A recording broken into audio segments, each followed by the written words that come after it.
Good day everyone! We are the students from Polytechnic University of the Philippines, Santa Rosa campus, under the program of Bachelor of Science in Electronics Engineering. And we are here to present to you our project. But before that, let me introduce myself together with my groupmates. I am John Louie Racoma. I am Ballon. I'm Patricia Jen. I'm Christine Sarmiento.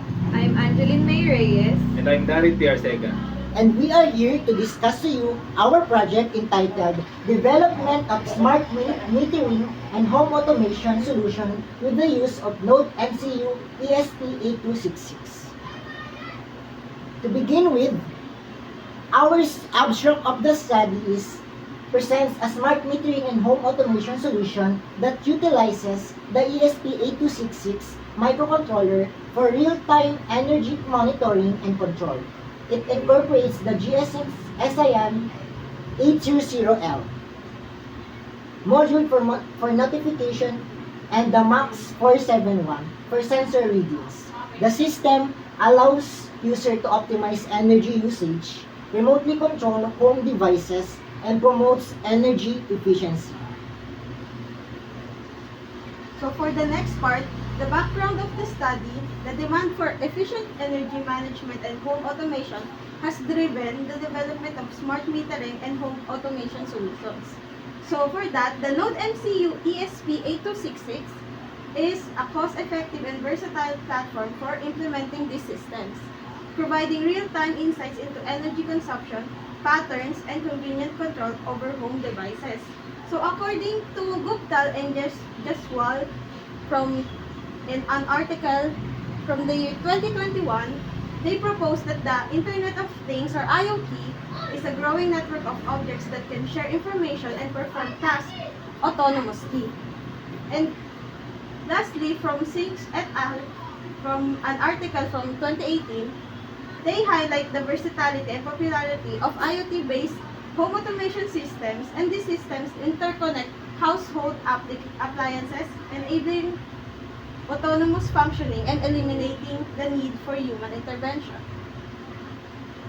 So for the objectives, our first objective is to design and develop a smart metering system utilizing the ESP8266 microcontroller, enabling real-time monitoring of energy consumption in residential environments. So, for the second objective, we have to integrate the ESP8266 with energy meters and establish seamless communication between the meters and a cloud-based server for data collection and analysis. And for the third one, to create a mobile application interface that allows the users to remotely access and control the smart metering system using their smartphones or tablets.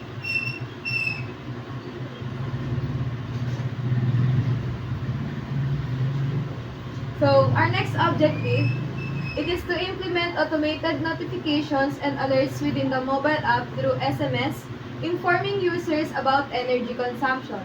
Next one is to explore the feasibility of integrating home automations functionalities with the ESP8266, enabling users to remotely control various home devices and appliances.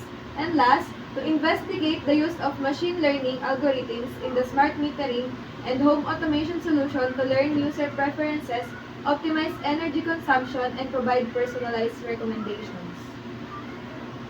So for the applications of our project, the development of a smart metering and home automation solution using the ESP8266 offers practical applications that enhance energy efficiency and home management.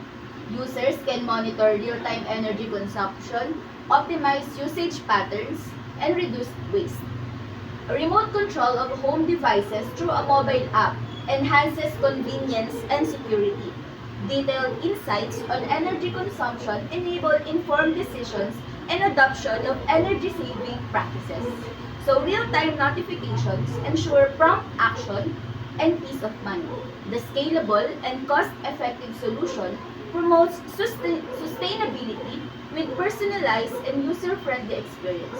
So our project aligns with the responsible energy consumption and environmental conservation, contributing to a smarter, energy-efficient home environment. Now, for our scope and limitations, the project scope involves designing and developing a smart metering and home automation solution using the ESP8266 microcontroller. So our main objectives are integrating the said controller with energy meters for real-time energy consumption monitoring and data transmission to a centralized server or cloud platform. So we have a mobile application interface that will be created to enable remote access and control of the system using smartphones or tablets. Next, the functionality and performance may be impacted due to the microcontroller's capabilities and resources. So yung compatibility niya might be restricted to specific energy meter models and home devices, requiring additional configuration for others. So additionally, yung scalability niya could be limited by the microcontroller's processing power and memory, which may necessitate alternative solutions for larger deployments. So, yung project natin, nag-focus siya sa residential applications at hindi siya pwedeng ma-address sa commercial or industrial complexities kasi for simple projects lang siya. So, the mobile application interface may have limited compatibility in platform-specific development. Security measures are constrained by the microcontroller potentially offering lower security.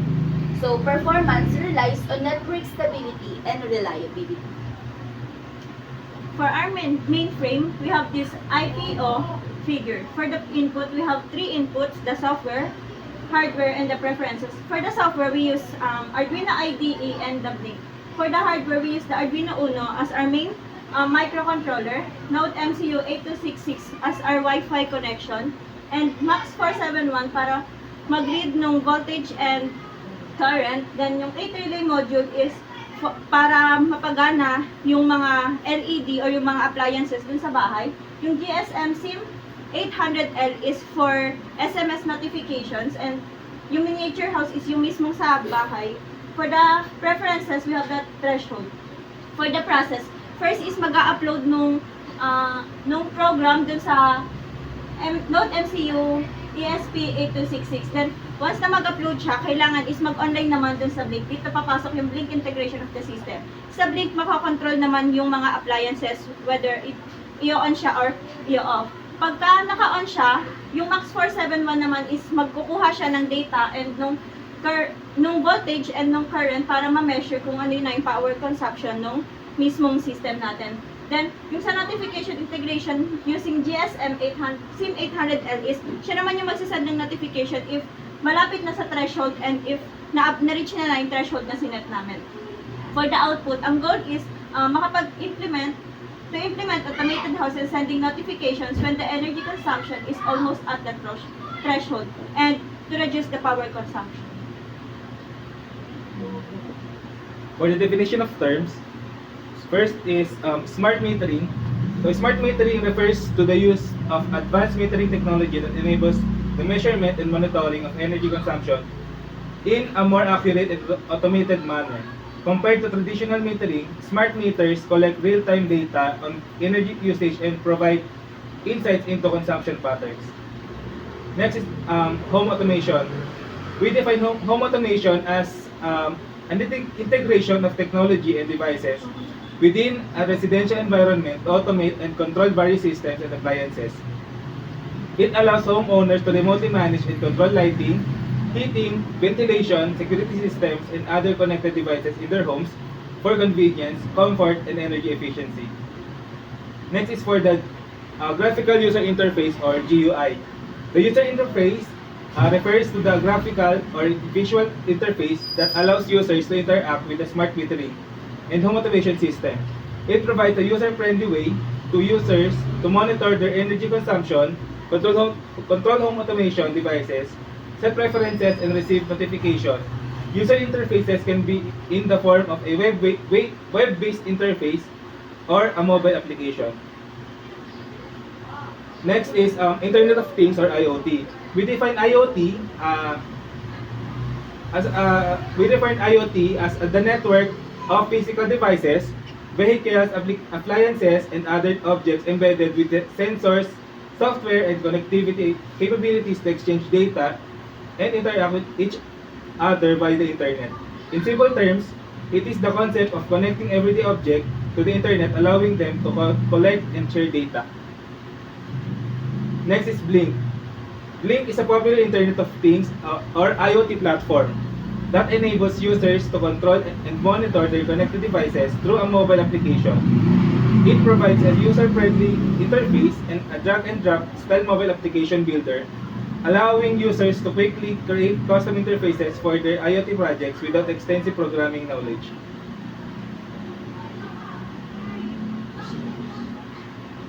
So, construction and development. Para sa procedure natin, number 1, collect all the required materials mentioned above. So, number 2, plan and draw a circuit diagram for the electronic components to integrate into the miniature house. Number 3, connect the electronic components to the miniature house reference from the circuit diagram or PCB layout. So, here is our floor plan. Here is the ground floor and here is our second floor. So, as you can see, this is our prototype and this is our ground floor and our second floor. So, next, connect the Arduino Uno and Node MCU via serial communication to exchange data commands. Arduino Uno collects the energy consumption data from MAX471 sensor installed in the house. So, next is, the collected data is processed and analyzed using the Arduino code running on the Arduino Uno. The Arduino code communicates with the Node MCU ESP8266 to transmit the energy consumption data over Wi-Fi. And then, Node MCU establishes a connection with the Blink server using the Wi-Fi network. Next is, the Blink provides a smartphone application interface for users to monitor the energy consumption of their house remotely. The Blink application displays real-time energy consumption and provide control to remotely switch appliances on or off using the 8 relay module. So the system is also configured to send SMS notification using the GSM SIM800L module for energy-related alerts or alarms. The system also automatically turns off some of the appliances to reduce the power consumption. So for our graphical user interface, as you can see, here are the switches to para mabuhay natin yung mga switch dito sa ating bahay. Ito yung gagamitin natin na pang-control, which is yung Blink. Tapos dito naman natin makikita yung total power consumption nung nagagamit ng ating system. So para sa ating materials, meron tayong Node MCU ESP8266, meron tayong MAX471 and GSM SIM800L. Meron din tayong resistor, LED, at saka Arduino Uno. Gumamit din tayo ng 8-channel relay module and the power supply.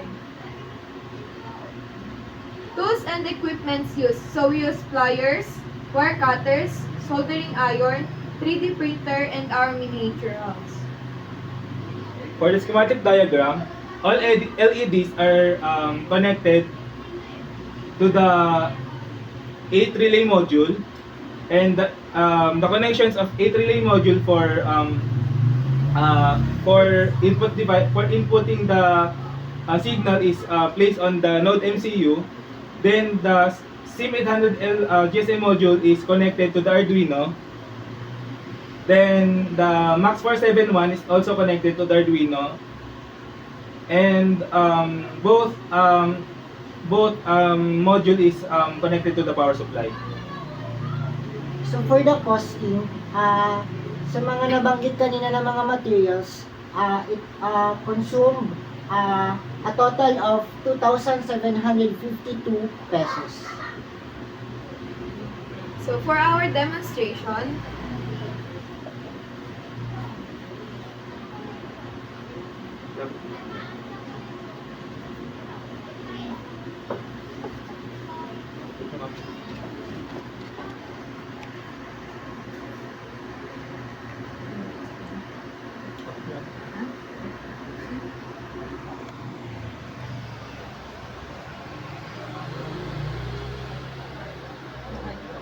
so first we will turn on the lights for living room.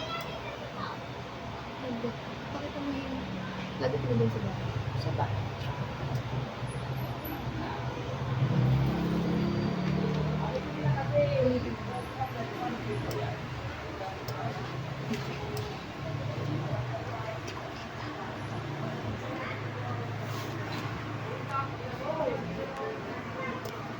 For the living room,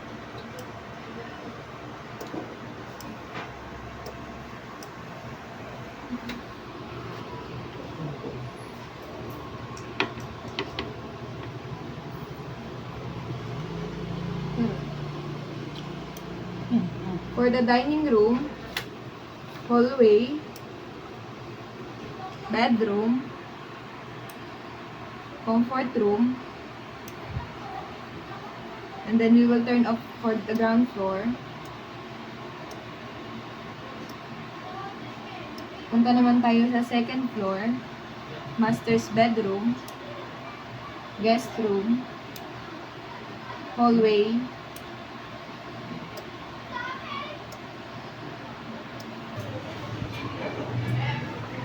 So, pag nakabukas yung lahat ng ilaw, ang makikita nating total power consumption niya is tumataas. so, ang threshold natin na nilagay is 1 milliamps to 2 amps para mag-send siya ng messages.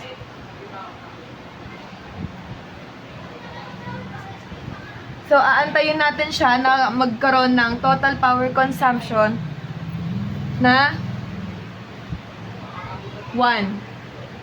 So, currently, ito na yung power consumption niya. Meron tayo sa mobile app and meron din tayo sa website.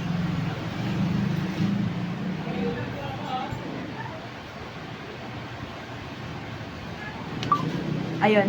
Kung nakita natin, nag-send siya ng messages and ang sabi niya, please reduce the amount of electricity being used. Your energy consumption is 1.07 milliwatt per hour. Tapos, continue siya nagsasend hanggang makareach siya ng 2 milliwatt hour.